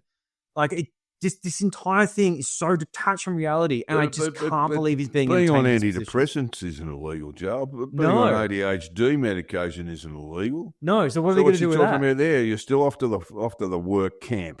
I take ADHD medication. Am I about to get fucking a knock on the door? Well, you're not living in America, so no. No, but you know what I mean, right? This is fucking I know. insane. I mean, there's nothing wrong with taking antidepressants. I mean, yeah. No. Well, Kennedy justifies this by saying, we have a whole generation of kids who are dispossessed. They're alienated, they're marginalised, their suicide rates are exploding. The second largest killer for young people is drug addiction. That's what he said. No, it's bullshit. Bullshit. Absolute bullshit. We'll get to the real facts in a minute, but go on. This is it. So basically, he's lumping in the concept of drug addiction with the concept of accidental deaths. This includes motor vehicle accidents. This is not drug addiction. This is accidental deaths. That is the top. It has motor vehicle accidents in there This is completely out of context. Then you've got suicide, homicide, cancer, heart disease. There has been a spike in drug overdose deaths due to the rise of fentanyl in the US, Yep. but he's completely talking out of his Well, ass. firearms, Joel. I mean, let's just look at firearms. And here we must turn to the hated CDC, the US Centers for Disease Control and Prevention, to show just how full of shit Bobby Jr. is. Here's the stats on death rates for young people. An average of 16,375 teenagers aged 12 to 19 die each year. The overall risk of dying for teenagers is 49.5 deaths per 100,000 population. Accidents, that is unintentional injuries, homicide, suicide, cancer and heart disease make up the 5 leading causes of death for teenagers. Motor vehicle fatality is the leading cause of death among Accident teenagers, death, representing over 1/3 of all deaths to teenagers. Non-Hispanic black teenage males have the highest death rate compared with Hispanic and non-Hispanic white males and females. Homicide is the leading cause of death for non-Hispanic black male teenagers, with more than 2 of every 5 deaths due to homicide. Firearms. But never mind the truth when you've got Bobby Jr. in charge. Back to those work farms, Joel. Oh, yeah, don't worry. You'll be safe when you're picking lettuce. So these farms were busy, though, because 11% of Americans aged 12 or over are taking antidepressants, and about 4% of Americans between 5 and 64 are on medication for ADHD. So, yeah. That's But hey, lots of people. 310 million people in the country. if you do both, though, if you pick lettuce and you take Adderall, you'll pick lots more lettuce. So that's a win. It's a shame So about basically, the that's 32 million Americans are on antidepressant medications. Yeah, I guess that is it. Yeah. So that they're is off to the camps. chilling. That reeks of overprescription to me, but whatever. So RFK Jr., of course, believes in the theory pushed by Alex Jones and other conspiratorial blowhards that SSRI antidepressants like Zoloft and Prozac, as we mentioned before, are somehow responsible for school shootings. This is a massive theme and something that went through the Sandy Hook. Yeah, and it's utter bullshit. So you can see why he wants to style these people off in labor camps. He has a conspiratorial concept of the effect of antidepressants. He's a fucking moron. This plan might become necessary not to make America healthy again, but to keep America vaguely healthy, because the mass deportation plan, the one that a lot of Trump voters thought couldn't possibly happen, is looking very likely to happen indeed, if anything, more than we thought, with naturalized citizens being deported, apparently. And even Can't see that birthrights one being getting taken past away. the Supreme Court, but I don't think he's going to care. I don't think he's going to care. I think he's going to ignore it. He's got immunity. No, he can't do it. He can't ignore the Supreme Court. He's got immunity. He's got legal immunity. He can, yeah, but that doesn't mean he can continue with a process that the Supreme Court says is illegal. What's going to stop him? Well, we'll see. But if you've got We're in let's say, uncharted territory. mother and father who are illegals who've come into the country without visas, without a pathway to citizenship, have children, and they are born when those children are born, they are born American citizens. Now, and this will take a matter of weeks if this really does get underway. That's the Supreme Court of the United States will look at this. It should take minutes. I cannot see one way how they would accept it. And they can't repeal the amendment without a 2/3 majority of Congress, I believe. Then Trump would need to legislate through Congress, And that's not going to happen. So a lot of this will die on the vine, will wither on the vine. That's what I'm thinking. They might try this stuff, But they're still saying but it. There's no way it will that people who are American citizens born in the United States will be allowed to be herded onto a truck and taken over the border and dumped there. Well, I think that's what a lot of people thought they when they went think to was the going to ballot happen, box. but no one's actually thought this through to the point of saying, what do you reckon the Supreme Court's going to say about this? Because people would make a very good point of saying, well, what's the point of being a fucking citizen if we're just going to be if we can be discarded by government? I don't think that The matters whim of anymore. government. We're just talking about Peter Dutton before, with with young Syrian kids kids, in Syrian refugee camps in Syria. And he said, we're not going to bring them home. He said, well, hang on, they're Australian citizens. They were born in Australia. What's the fucking point of being a citizen of the country if you're not going to be protected by that country to a degree? You've committed no act of harm. You've committed no act of violence. You've been incarcerated essentially in a refugee camp for a long period of time. And our he intelligence says, well, there could be a organizations danger to the country. Well, so fucking what? So are you, mate. Yeah. And that doesn't mean we fucking herd you onto a truck and take you out the back. Well, I mean, you know, he does that to Indigenous This kids, is the which whole cool. point. This will really, if they persist with this, as you think they will, this will really backfire badly on them. I just, yeah, Anyway, my basic is we better get back to RFK. it's the simple Yeah. ABC though. If he's got immunity, the Supreme Court doesn't matter. Let's see what happens. That's my basic. No. You're talking about two different things. Immunity is not. Oh well, the Supreme Court said no, so you can keep doing it. That's not just an illegality. The Supreme Court says what you are doing is illegal now. That's not to say the president will be charged with a criminal offence or indicted. That just means the Supreme Court says you can't do this. Yeah, and I just wonder if that's these are going the to stop checks them. and balances that everyone sort of forgets about that exist in the United States. We talked Yeah, they're about great. states before, and this is what he's going to come up against, and he'll play the politics of it.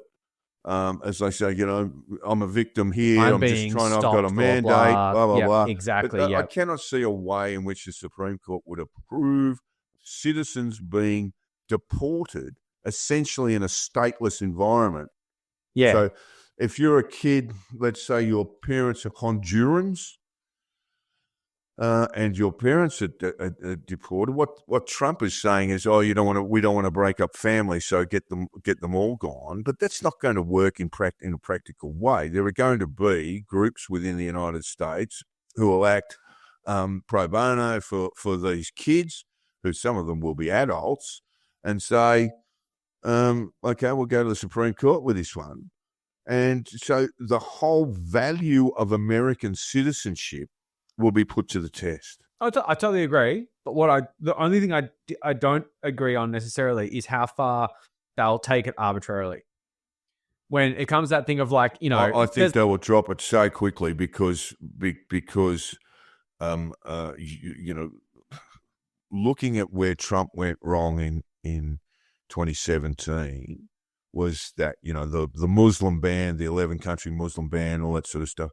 And I remember reading some analysis about this, some vox popping, and it was vox popping, and that's not always conclusive. But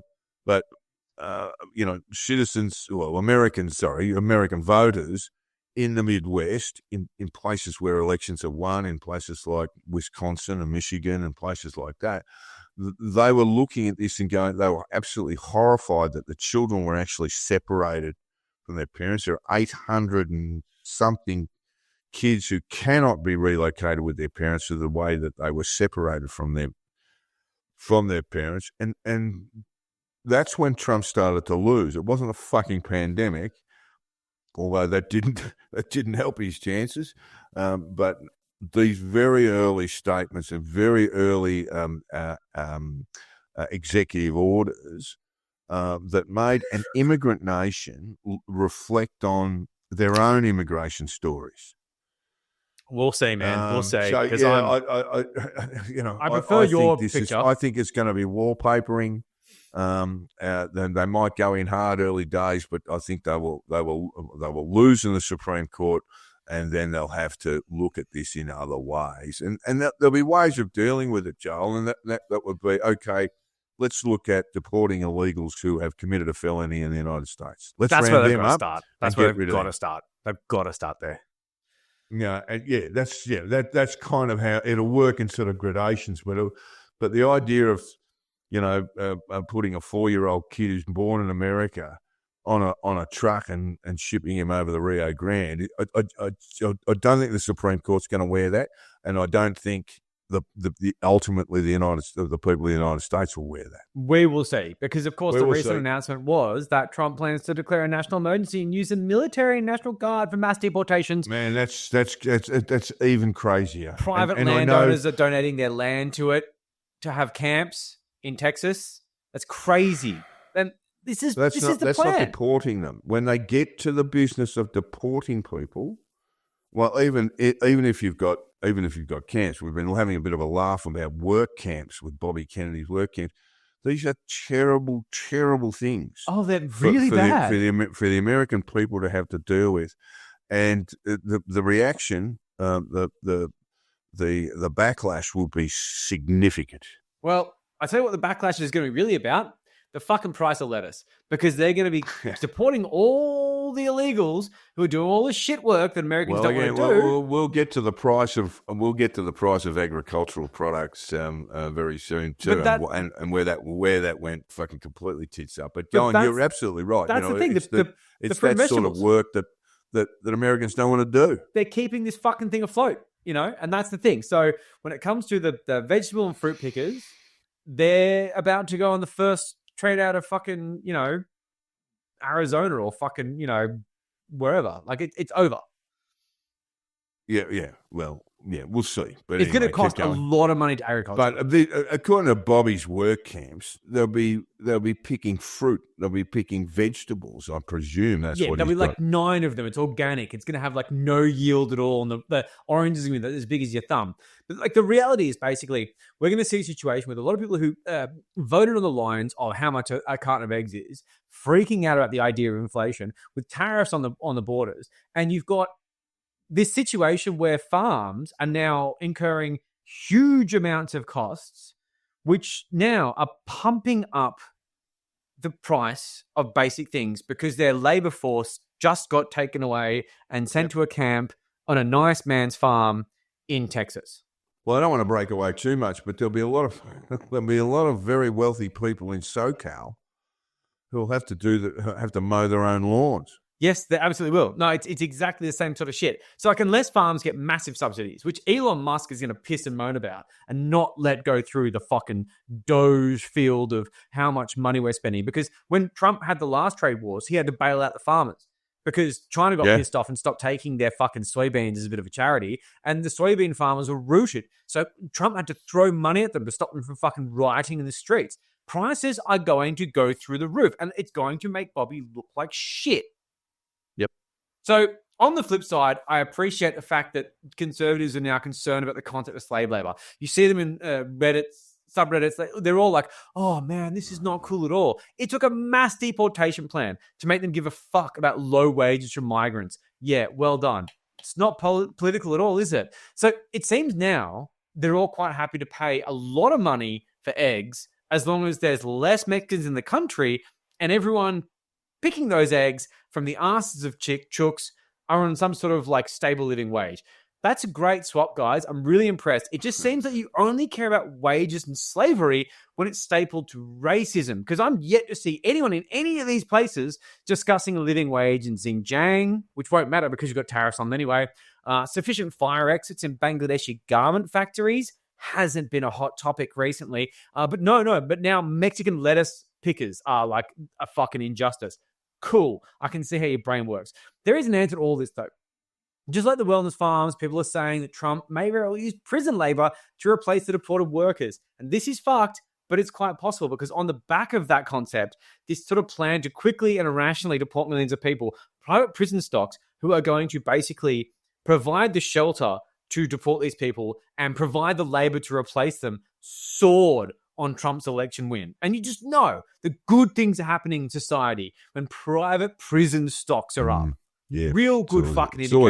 It's always a good social indicator. Yeah. So of course, RFK Jr.'s plan to make everything organic is never going to work, and we know this because without migrant labor, it's even less likely to work. Because if you think organic fruit's expensive now, just wait till you get the Latinos out of the fucking place. Wait till they're all fucking. We actually siloed have a somewhere. model for this, and I've been G'd up to do this for a long time. For most of this program, we actually have a model for this. I was lining you up for this because in 2020, the Sri Lankan government decided, who had massive economic problems, massive balance of trade problems, decided that they were going to ban inorganic fertilizers, phosphates, etc. They did this on a green initiative sort of basis. We will grow our tea, we will grow our rice, we will use horse poo, this sort of stuff. And it'll be value add. I'm sure the Westerners will love it. And so there was a ban on it. It only lasted 6 months because then they realised just how terrible it was. Sri Lanka was its two main export drivers of foreign currency is tourism which it also killed, and tea. And the crop yields were next to nothing. So just as an indicator, Sri Lanka grew just enough of its rice to feed itself, if you like. Yeah. And with no inorganic fertilizers that are all very carbon intensive in production and all this sort of stuff, now they have to import rice. And that was just in the space of 6 months, a 6-month ban on inorganic fertilizers in Sri Lanka. So we've actually seen the future of organic farming as a means of basically agricultural production for one country or another. And if the Americans go down this route, and they won't, because the agricultural lobby is just way too powerful. But if they ever did this, their crop yields would diminish to around about a third of what they had been. And everyone has to either sell the farm or subsistence farm their way out of it. Pretty much. Yeah. It's like, so, it's wild. These things, generally speaking, have models behind them to look at to see how it all went. Yeah.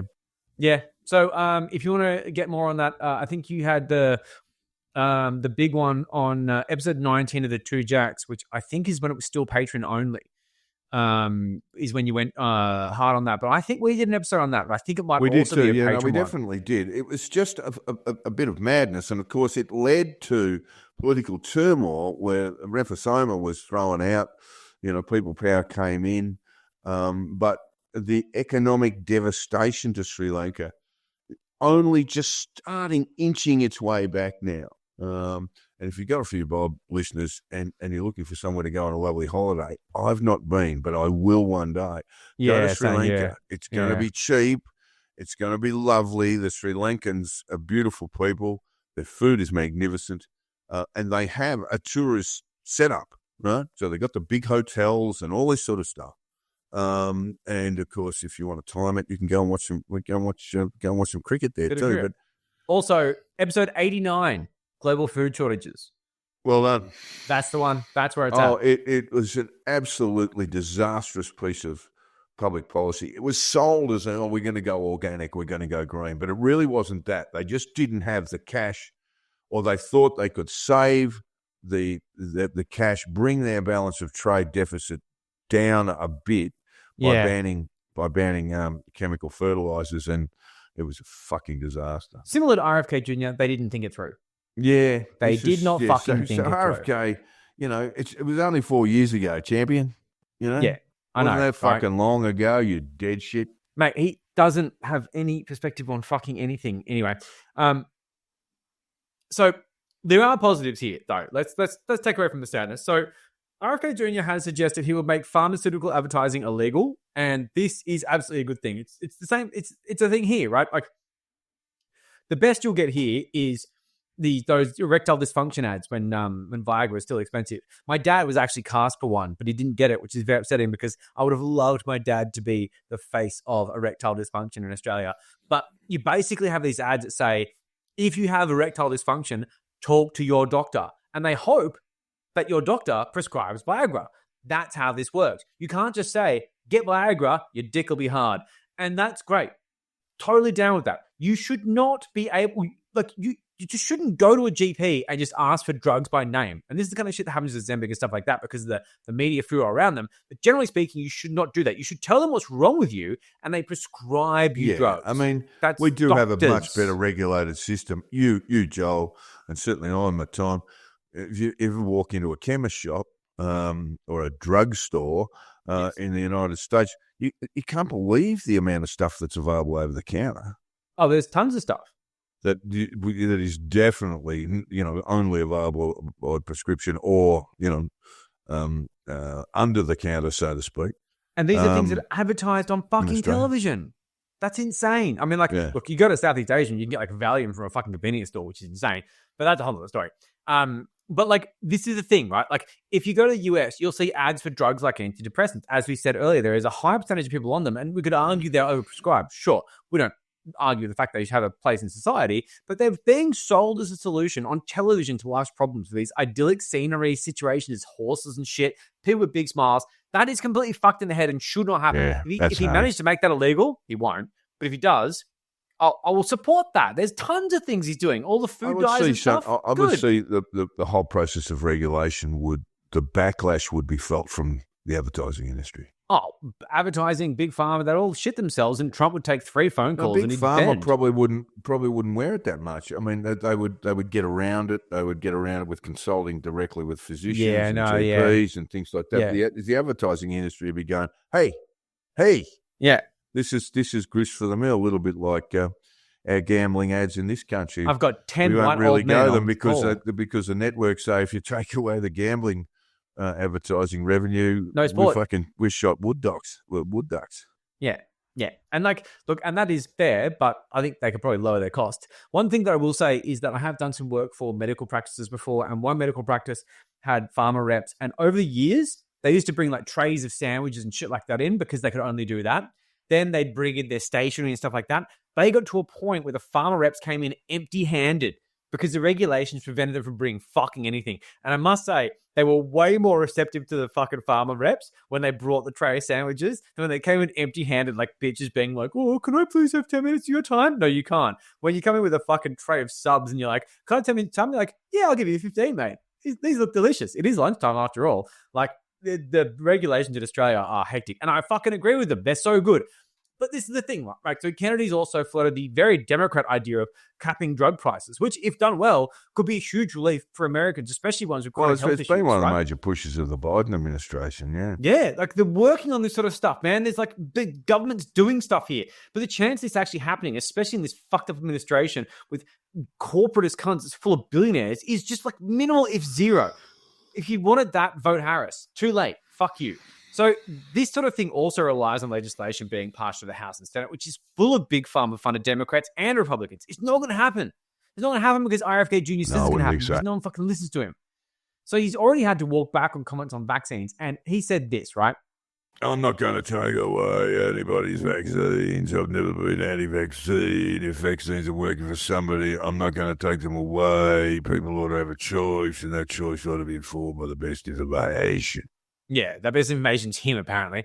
So this is a diversion from his usual rhetoric, which is basically like, likely prompted by a tap on the shoulder from the Trump campaign to sort of calm down that sort of vaccine talk, right? Yeah, I mean, but when you get to that quote, people ought to have a choice. Now, that's not the way vaccines work. No, at all. Because we take vaccines to lead, generally speaking, to reach the level of herd immunity that we might have seen, let's say, in measles, which is gone, which was just going now. Well, because people have listened to people like Bobby Kennedy Jr. and decided, generally in the upper middle class zones in Southern California and NorCal, that Bobby Kennedy Jr. might be onto something there, and kids might end up, a little bit funny. Mm-hmm. Yep, pretty much. Yeah, so that's fun. So look, the reality is he talks a very big game of vaccines. We all know this. So this is all weasel words. He's trying to get confirmed, basically. His supporters will be so pissed off he doesn't do extreme on vaccines because he's been saying this shit for years. They're waiting for this. They're dying for this. Yeah. But of course, he is hamstrung by reality and all those checks and balances, as we sort of have discussed over time. His rhetoric around the life-saving Gardasil, the HPV vaccine, the cervical cancer vaccine, is insane. It reduces the risk of cervical cancer by up to 90%. It's basically fucking eradicated in Australia. It is insane to think that he's going to make it illegal. But I tell you what, man, Bobby says all these bullshit claims about the fact that, autoimmune disorders, even deaths from the HPV vaccine, Gardasil, these are things that we need to contend with because they're complete nonsense. But why is he going to stop spreading this now? Why would he? Why would he stop? Gardasil is such a recent vaccine that we don't have a lot of data on it. I think it's now we're getting into. It's insanely effective, though. The first study was undertaken in Scotland, and that had Gardasil, universal vaccines for. Girls, I think, aged 12 or 13, and they're the ones who've had 20 years of data. So now we're getting women into their late 20s, early 30s, and the rates of cervical cancer are virtually zero. It's crazy. It's crazy effective. Like it's a medical miracle. It's insane that he's opposed to this, but he's an anti-vaxxer. So what do you expect? It's, So even if you're absolutely right, even if you presented him with that data, and more of this stuff's going to emerge now because I think we've had it in Australia now for almost 20 years. You'll just present him with a whole bunch of data. Oh no, what about autoimmune disorders and there's mercury in them and fucking yeah. It'll all be bullshit. Like even like when it comes down to it, like we need to do this for Michael Douglas, who like quite openly said that he died because he ate pussy, and that's fair enough. I mean, he got throat cancer, I believe. And he's still alive. Michael Douglas, you sure? Yeah, still married to. Let me have a look here. I could. Yeah, no, he's still around. His old man died. Who was it? Let me see. I have to look this up now. Yeah, Michael Douglas is. Yeah, oral sex caused by cancer. 80 years of age and counting. Okay. His father died. His father died. I'm going to say probably 3 or 4 years ago. What I can say is that Kirk Douglas died at 103 in 2020. We've got a long time to go, but yes, no, he did say that his cunnilingus. This is great. Yeah. I know the story. I mean, it was just it's very funny. I caught it off the toilet seat, really, type of rationale. It's very funny. But either way, when it comes down to it, they are considering giving it to the boys. That was my segue into there's so many things in this script that I didn't put in there, and we've just like bungled together randomly on the side. But I think it's good. It's a universal vaccine for, I think, all boys. HPV. It's human Miller something. I had the tab open. Human papilloma virus. Yes, that's one. Yeah. Anyway, so cold sores. Yeah. Genital herpes. Things is like it? That. No, that's... Well, it's a form of cold sore that can affect the genitals, I think, and certainly can affect the lips and mouth and all that sort of stuff. I think that's a different HPV. That's herpes zoster, isn't it? Well, isn't it? It's the same thing, isn't it? HPV? Humillaris is... no, it is... HPV is responsible for almost all cases of genital warts and cervical cancer. 90% of anal cancers. Ouch. That's a cancer I... don't want to have. That's actually also an argument for getting a bidet. They're easy to install, though illegal, and you should have one. All right, cool. So let's just go from here. Though it may not have been a tap on the shoulder from Trump that did this, because the latest edict from Trump really hasn't backtracked on the anti-vax thing, because in an interview with NBC on December 9th, in a strong pivot toward the idea of anti-vax nonsense being a constant in this administration, Trump said that RFK Jr. may investigate the link between vaccines and autism. Trump said, when you look at what's going on with disease and sickness in our country, something's going wrong. Yes, and that's a fairly reasonable thing to say until he said this. If you take a look at autism, go back 25 years, autism was almost non-existent. It was, 1 out of 100,000. Now it's close to 1 out of 100. And later, he said, somebody has to find out. If you go back 25 years ago, you had very little autism. Now you have it when you talk about autism because it was brought up, and at the amount we have today versus 20 or 25 years ago, it's pretty scary. God, he speaks like an illiterate fucking moron, though, I must say. I know you're going to go on with this. We had autism 25 years ago, but fewer diagnostic tools. Yeah, exactly. It's like saying we never had a problem with influenza until the 20th century. Yeah, there was mystery death. Yeah, it's insane. So, Trump's trope here is often repeated by idiots who really want Andrew Wakefield to be right. Of course, we all know that Andrew Wakefield's theory on the link between vaccines and autism was tarnished by his own commercial interest. And if you don't know that, you can look into it extensively, but it also involved testing on children, which bordered on abuse. I believe there were enemies involved. Really fucked up. Completely really not cool. Bad stuff. Really bad stuff. For the life of me, I cannot figure why he was not charged with serious criminal offences and Jailed. 100%. Fuck me. I don't know the ins and outs of it, and it'd take hours to figure it out. So he also has an incredibly stupid and ill-thought-out theory. This is from the NBC. Oh, my God. Take it away. Something is going on, Trump added. I don't know if it's vaccines. Maybe it's chlorine in the water, right? What? People are looking at a lot of different things. It was unclear whether Trump was referring to opposition by Kennedy and others to fluoride being added to drinking water. He thought it was chlorine. Yeah, that's the thing. That's what he puts. That's what he puts in his swimming pool. He doesn't. Well, Mexican no, sorry, does. he doesn't do that. But that person's getting deported, so maybe he will soon. Like, this guy is a fucking idiot. I just, oh man, I can't even begin. And like you said before, like the increase in autism diagnosis is mostly, it's diagnostical, right? Like it's an increase in screening. There's genetics involved. There's a change of definitions. Now autism is like more of a spectrum. That's a really significant one. It's a huge part. Like now you got Asperger's and it's a whole thing. And it's like, Asperger's is just part of the spectrum now. Part of the spectrum. I don't think Asperger's is a diagnosed condition. I can be proven wrong, listener. I think you're on the spectrum. But it is just a position on the spectrum. And in fact, there's another way of looking at this, is that we're all on the spectrum. I fucking am.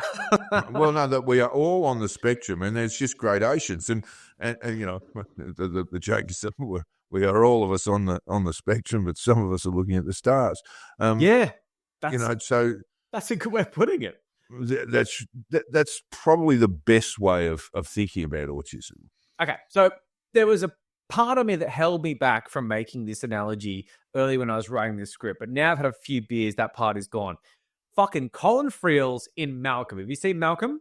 Yes. So he was autistic, right? That's right. He was fucking autistic, right? I went to school with a kid who was profoundly autistic. He was mercilessly bullied, which was just awful. People didn't know. But no one knew, and he was not diagnosed. But I look back on that now and go, oh, God, yeah, he was profoundly autistic. Yeah, exactly. You had like the weird neighbor, right? Quiet guy, weird, autistic. Wasn't autistic, but is autistic. Like, this is the fucking way it works. And like I say, like Malcolm, if you haven't seen the movie also, like, listeners, please. It's a ripper, yeah. It's such a great film, and it's heartwarming. It's one of my favorite films of all time. Malcolm was autistic, and this is the thing now. We have this diagnosis, which gives you Elon Musk is autistic. Through life. Elon Musk is totally autistic. If his mum admitted that, saying he was neurodivergent online, like, this is great. Or she used like a really awful term for it, which is even funnier.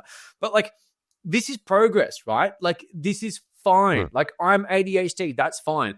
I don't know my diagnosis is completely on point, but I tell you what, like, when it comes down to it, I talk to my psych, and he's like, do you do this? Yes. And he's like, yeah, well, there's your scatty brain. I'm like, yeah, scatty. And then it gives me kitty speed and life goes on. Great. But when it comes to this sort of idea, this is something we need to be fearful of. It's fucking insane. It's progress. But you know what it isn't? It's not chlorine in the water. You moron. Nothing to do with it. Like, why do you... Fuck you. You are the president-elect. Oh, you're the president-elect. Oh my God, you're the president-elect. Fuck, these people are stupid. Anyway. So look, RFK Jr. wants to crack down on processed foods, and that could be a huge help to Yanks with chronic health issues because their terrible diets suck and they're all allergic to the shit they put in their mouths, but it's the only shit they can afford. You don't have answers. The reason why they have a shit diet isn't because they love eating processed food specifically, although marketing doesn't help. It's because they can afford processed foods, and this is partially due to subsidies. You don't understand any of this. You've made that fucking clear, and you don't understand how people spend money at the shops, because Kennedy, who was born with a silver spoon in his mouth, has no plan for this at all. I wonder if he's ever entered into a supermarket. He wouldn't fucking have to, and if he did, he would have done it for experimental purposes. The guy's a fucking rich kid. So this idea that this fuckhead could just remove seed oils from the American diet, A, they're not evil. B, they do reduce cardiovascular issues. Animal fats are not the answer. You're a fucking moron. Stop looking at looking at Joe Rogan memes. And like, the other thing is, like, we'd love to see a world where only the finest ingredients are used in the food industry. That's not sustainable on a large scale. Nope. I would love to see it. I would love to see it. I really would. I absolutely would. But people like RFK Jr., they've never had to worry about a grocery bill in their entire lives. Yeah. They shop exclusively in the organic section and wonder why other people don't. Right. They don't because they can't fucking afford it, dickhead. Other people can't afford to buy premium groceries. And if tell you what's going to happen, Elon Musk is going to start taking machete to people's disability benefits, to VA, to any kind of fucking department he can. That would be high. That would be a high risk enterprise, Joe. What, VA? Yeah, they've already announced it. We'll They're see. cut VA health. It's already been announced. Yeah.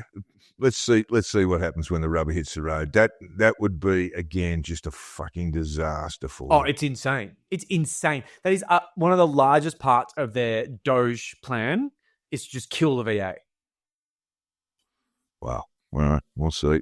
I know, right? Like, it's just insane. Like, it's just, like, you can't even fucking begin. So we can't end the episode without mentioning the photo on the plane. And we've come a long way here. So we've got to go here. And for anyone who hasn't seen it, I'll give you the outline. It's a picture of Trump, Elon Musk, Don Jr., and RFK Jr.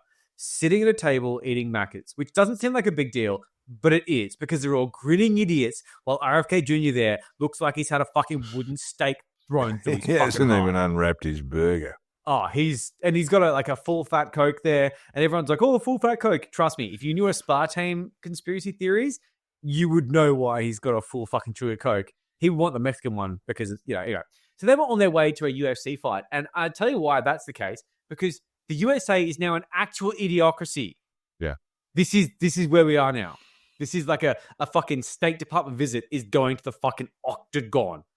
So while RFK Jr. has publicly stated his disgust for what Trump eats, specifically on his plane, this is something he said days earlier to being on the plane on a podcast. Campaign food is always bad, but the food that goes on to Trump Force One, where Trump's jet, or Trump's jet, yeah. Air Force One, is like just poison. So there he is having a hamburger of poison and some fries. Says you have a choice between you don't have the choice. You're either given KFC or Big Macs. I get the KFC. That's when you're lucky, and then the rest of the stuff I consider kind of inedible. He's a fucking snob, isn't he? He's a massive snob. I love KFC. Like, it's a sometimes food, but I mean, obviously Trump needs to get that memo. But like, it's a sometimes food, but it's delicious. Like, don't be such a cunt. We call it the Colonel's regret, because you crave it, and then you eat it, and then you regret eating it. I have a very similar thing. A friend of mine, Mitchell Brooks, came up with the idea of a box of shame, when you get those boxes. Yeah. And it's just a box of shame. And it's great. I love the box of shame. Like, I get a box, I'm like, it's a box of shame. Their prices have gone up a little, but they are still the cheapest fast food, certainly in Australia. Oh, depends on how carried away you get. I get pretty weird about it. Well, yeah, you can. But I mean, if you're going to get carried away to McDonald's, you're going to be paying a fair bit more. Yeah, you are. So it is, that kind of working class food. And they do actually pitch all that. That's their, I don't care. I love it. Yeah. But also it's take basically this sort of inverse snobbery. They're saying we are fucking working class people and we eat the cheaper chicken. But also, just as a side note, I am on a certain part of the Red Rooster line, but the Red Rooster line is real, and the Red Rooster fried chicken is fucking incredible. Man, I got to tell you, I cheap as can't shit. eat Red Rooster, and I'll tell you why. It was about a year after my first surgery, and I was still urinating vaguely normally. Oh, that's good. But I knew that I couldn't place my neobladder under too much stress. So I was driving around in Melbourne and thinking, oh, I know where there's a toilet. There's the Red Rooster, and there'll be a toilet in there. Okay. And I went into the Rooster, and I was going to actually buy some food, and I walked into the men's toilet, and it was like, Jesus Christ, it was the inside of May's prison cell. There was just shit literally everywhere. That's insane. All over the floor, all over the walls, and in the Brasco. And I sort of gagged and fled, and that was the last time I've ever been inside a Red Rooster. Well, I must say, I haven't had a shit-related incident there. What I can say is their chili fried chicken is really, I used to really crave good. their Pineapple fritters. No, it's their basic chicken roll. Yeah, okay. With that sort of greyish mayonnaise. And all yeah, that it's got sort some of stuff. dumb name. It was, I can't remember what it was just lovely.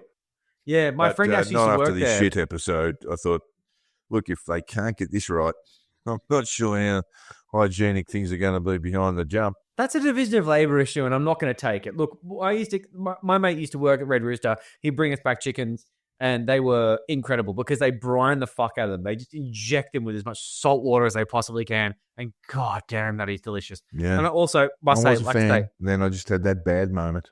the fried chicken, mate, try it. Get past it. But the chili will burn you, I think. I don't think you're a chili guy, but the chili It's basically not fried too chicken covered in the much, but, potatoes. you know, I mean, let's just forget. I mean, the whole Red Rooster brand just went out the window. The Elfington store of Red Rooster still there, I think. Oof. If only we had more listeners, we could start like a. I just thought they were going to start, you know, the next bubonic plague.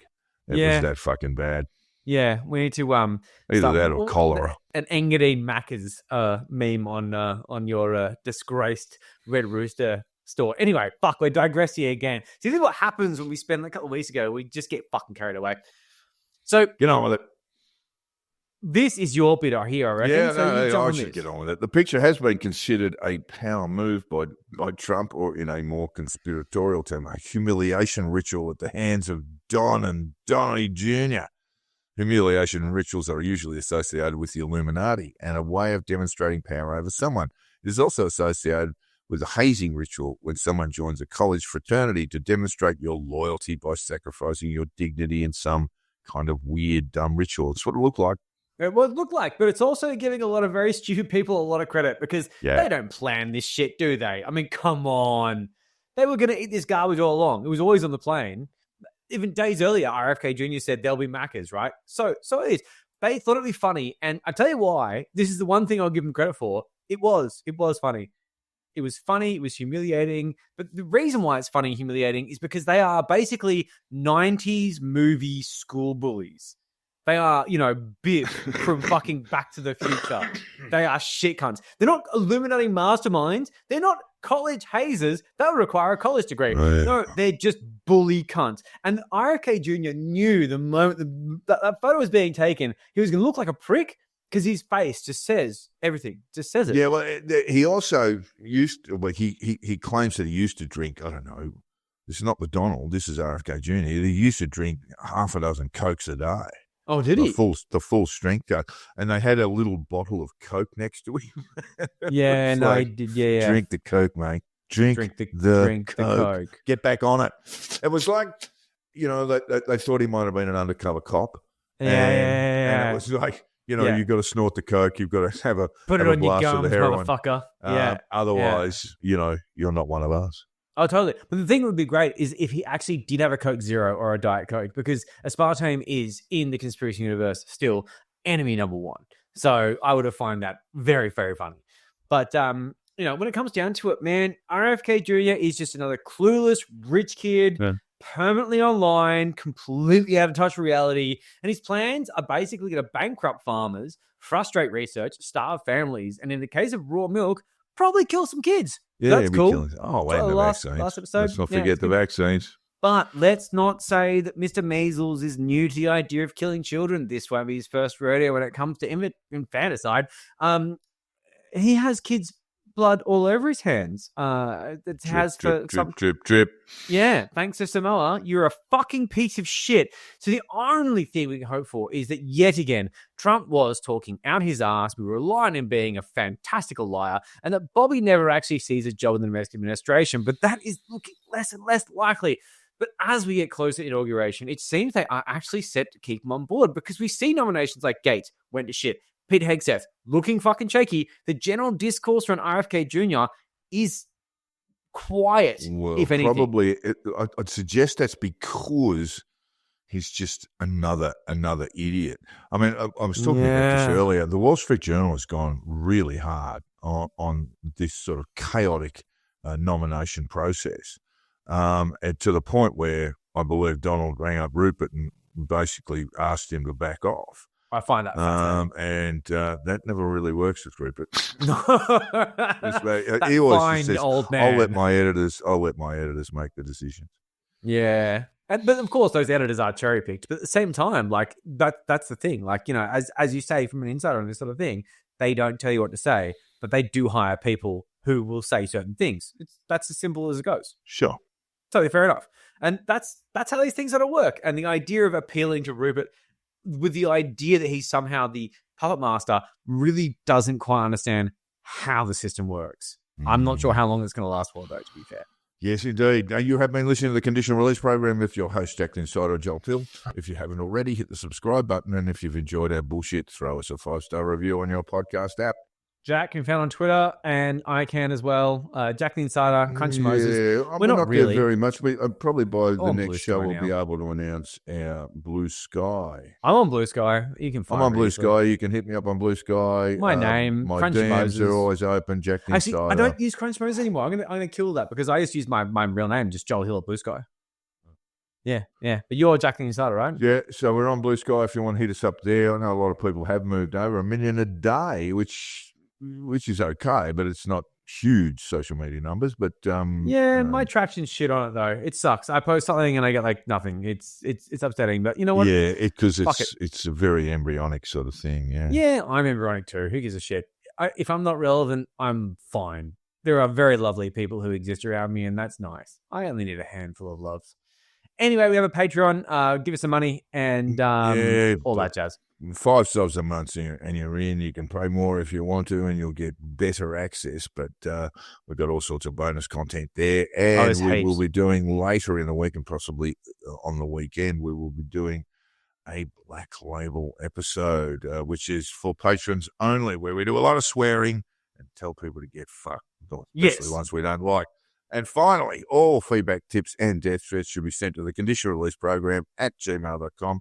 We would love to hear from you, even if it's to replace our actual medicine with homeopathic magnesium and vitamin C. Just piss that straight out. It's good. Thanks, listeners. listeners. Appreciate you. I don't think I ever want to talk to any of those people. Fuck me, you guys are bastards.